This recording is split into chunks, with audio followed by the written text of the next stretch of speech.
Good evening and many thanks for joining us. You're watching QTV Nightly News coming to you from our studios on Caraba Avenue with me, Answana Sonyase. Here are the main news headlines. President Barrow presided over his weekly cabinet meeting at the State House on Thursday, where the Trade and Employment Minister Babukar Ojuf presented an information paper to cabinet on an upcoming investment forum as part of the hosting of the OIC Banjul Summit. Also on Thursday, President Barrow met Rashad Hussain, U.S. Ambassador at Large for International Religious Freedom, who is currently visiting the country. In another stop on his tour of Q Group of companies, the Minister of Trade and Employment visited the QTV and the Q Radio building on Caraba Avenue. And the National Health Insurance Authority has signed an agreement with 12 health facilities across the country in its quest to improve healthcare and provide universal health coverage in the Gambia.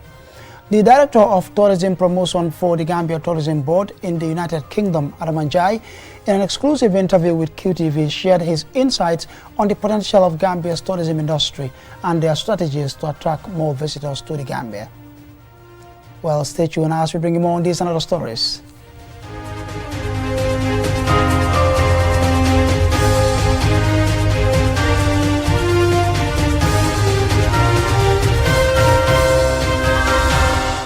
And we now take a look at the news in detail.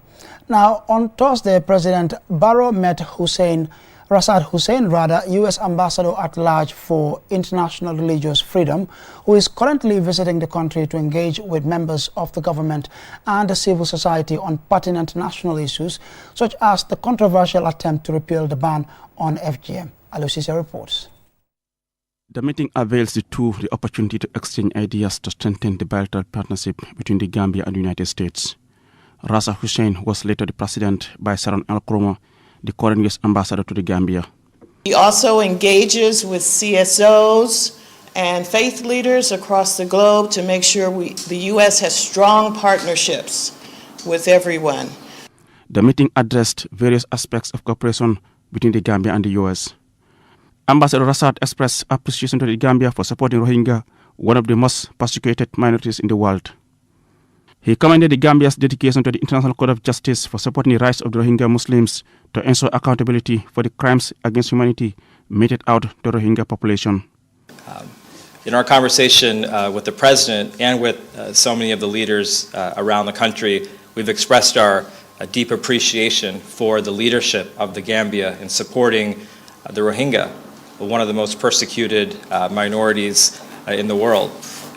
And the Gambia's litigation at the International Court of Justice is critical. It's critical to supporting the rights of the Rohingya to provide accountability, including accountability for abuse and crimes against so many women and girls in Burma and refugees in the refugee camps that I've had a chance to visit on 2 occasions in Cox's Bazar in Bangladesh.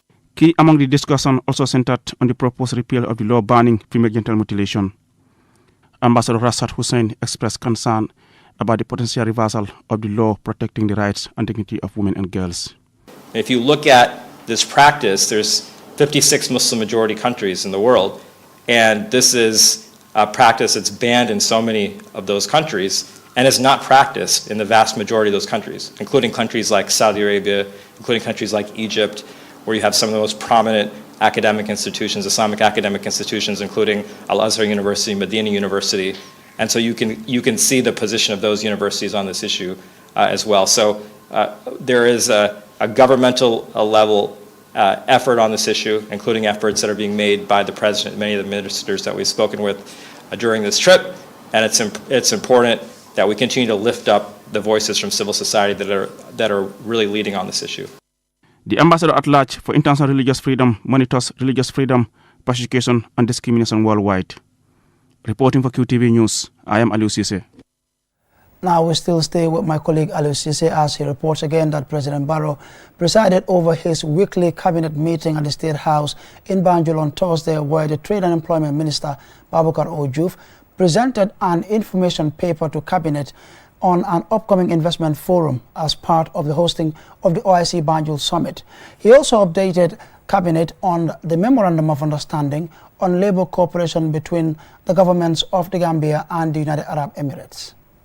Speaking to journalists at the conclusion of the Cabinet meeting, Information Minister Dr. Ismaila Ceesay said Trade and Employment Minister Baboucarr Ojoof informed colleagues that the investment forum is jointly organized by the Gambia Import and Export Promotion Agency GIPA and the International Center for Trade Development as part of efforts to showcase the country's investment potential to OIC Summit delegates. The forum will take place as part of the OIC conference from the 2nd and the 3rd of May 2024. So this was also noted by Cabinet. In 2022, President Barrow launched the National Employment Policy 2022-2026, aimed at providing 150,000 jobs for Gambians within 5 years. This has resulted in the government signing an agreement with the United Arab Emirates to provide jobs for Gambians in the UAE.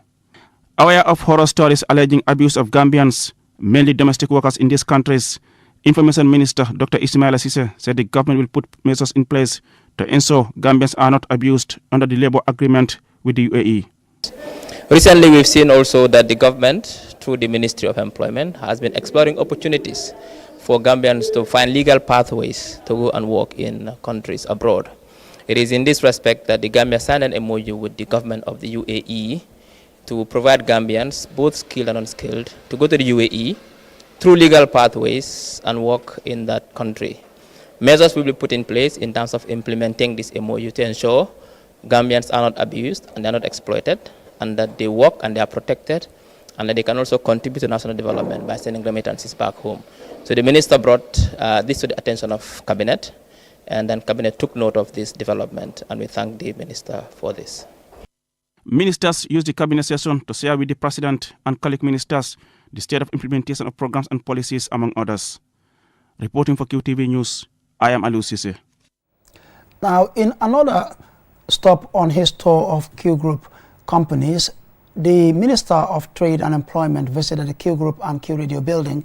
During his visit, the Trade Minister highly praised QTV and Q Radio's contribution to promoting a positive image of the Gambia, which is embedded in the broadcast policy of the company. Mohamed Lamin Choi has more on that story.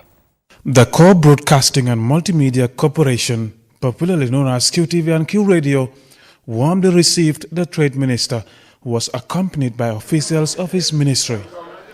The chairman of the Q Group, Mohamed Jah, together with his managers, introduced the minister to QTV staff, equipment, and studio facilities. This was an important opportunity for the Q Group chairman to bring the minister up to speed on QTV's work and broadcast policy. So my target or task to them, I tell them, is just two things. One is you have to deliver the positive image of Gambia.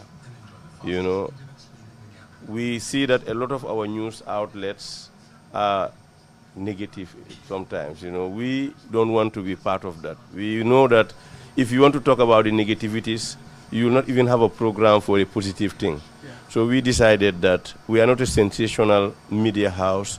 We deliver the best to the Gambians and we deliver the positive image. Headquartered along Kairaba Avenue, QTV is Gambia's first private television network.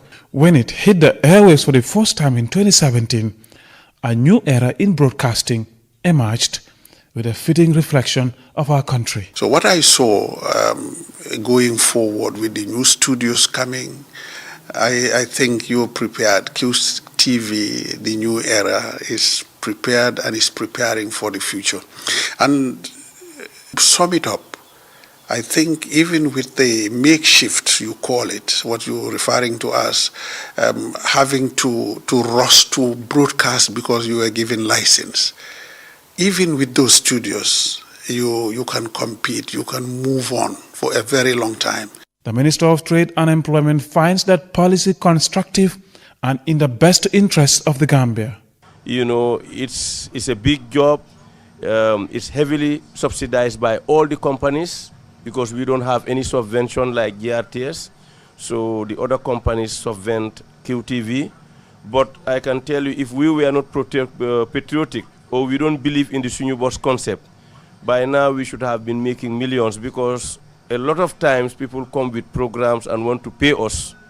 But when we look at it, it doesn't go with what we believe. We said, thank you very much.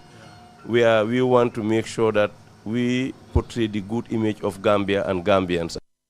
That policy has earned both QTV and Q Radio a reputation as a leading source of credible stories and fascinating programs told and presented by Gambians. In fact, a 2019 survey by the International Republican Institute on Gambian Media found QTV as the most trusted news channel in the Gambia. We have not studied it, but we can anecdotally say that the positive image of the Gambia that we are continuing to portray through the Q communication, equipment is having a positive impact on tourism. Because you are telling the world that this is a place you can go, politically stable, socially, culturally enriched, nice people, smiling people. This is the image that the television is portraying. But who are those people doing it? Gambians themselves. As it strives to expand and provide more quality services to the public, QTV is witnessing transformation in both infrastructure and technology. The Minister of Trade and Employment, together with his officials, gathered first-hand information on such development, which left them with a positive imprint on the future of QTV and Q Radio. Mahmoud Lamin Choi, QTV News. And a report there by my colleague Mahmoud Lamin Choi on the Trade Minister's visit to QTV and Q Radio will lead us to the commercial break, but we will be right back.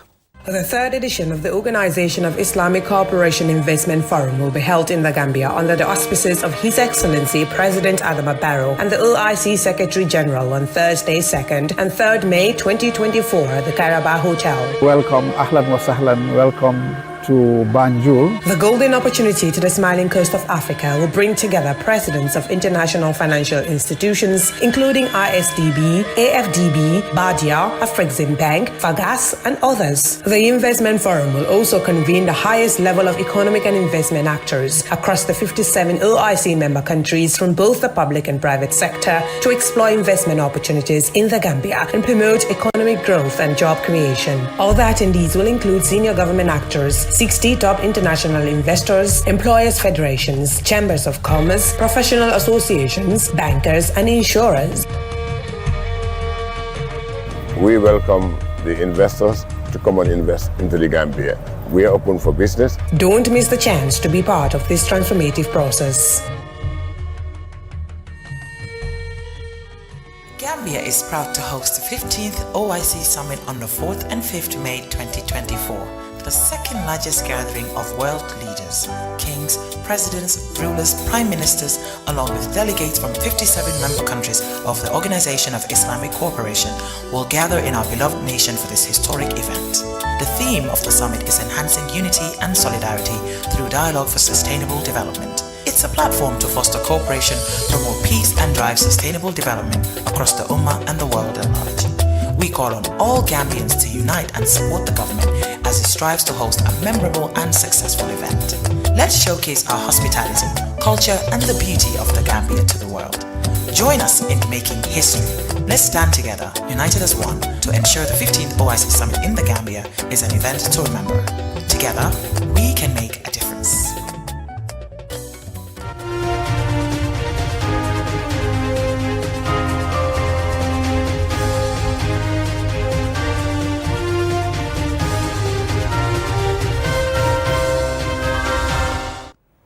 Well, thanks for staying with us. And if you're just tuning in, you're watching QTV Nightly News coming to you from our studios on Carabao Avenue with me, Ansmana Sonyasi.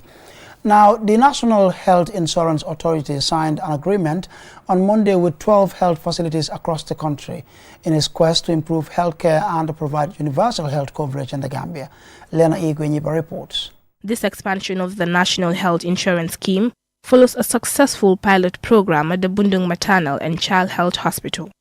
Omar Jah, Permanent Secretary of the Ministry of Health, highlighted the National Health Insurance Authority NHIA's role in realizing the National Health Insurance Scheme and advancing universal health coverage in alignment with the ministry's goals. In 2021, the National Health Insurance Act was enacted into law.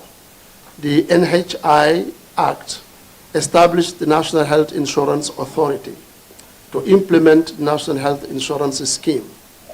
The NHIS is aimed at providing quality and needed health services to the population without exposing users to financial hardships at the point of accessing health services.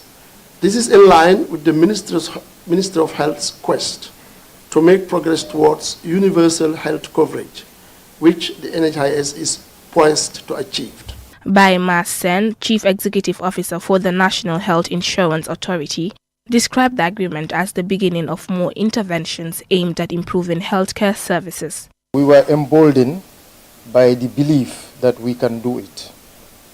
Slow but sure. Some of you would say, well, when is the NHIA coming? We had arrived for Bundung, and the experience and the learnings from Bundung encouraged us. So today we are gathered here to add 12 more facilities. But 12 is just a tip of the iceberg. We have more facilities to sign. In case you are wondering when we are coming, we are coming. We can't guarantee you the speed, but we have you on our radar. Abdullah Mamjai, a representative for the Project Coordinating Unit and the World Bank, stressed the need for effective and efficient implementation of the National Health Insurance Scheme to address existing challenges in the healthcare sector. In terms of drugs, in terms of supplies, which are extremely important. And I'm speaking from experience, having been at the Ministry of Health for some time, that all those supplies were and are still being subsidized by government. And of course, that's not affordable. Now, the system, obviously, that is being put in place will help ensure that those problems are resolved, at least to a very large extent by. Of course, the challenge is on both sides. The challenge is on the side of NHIA, but more so on the side of the implementers, those of you who are out in the field, to ensure that there's efficiency, to ensure that whatever supplies are given are actually used for the purpose or the purposes that they are meant for. The establishment of an effective national health insurance scheme is expected to provide affordable healthcare for all, improve access to medical services, promote preventive care, and ensure financial protection of individuals and families. Reporting for QTV News, I am Lena Igwini.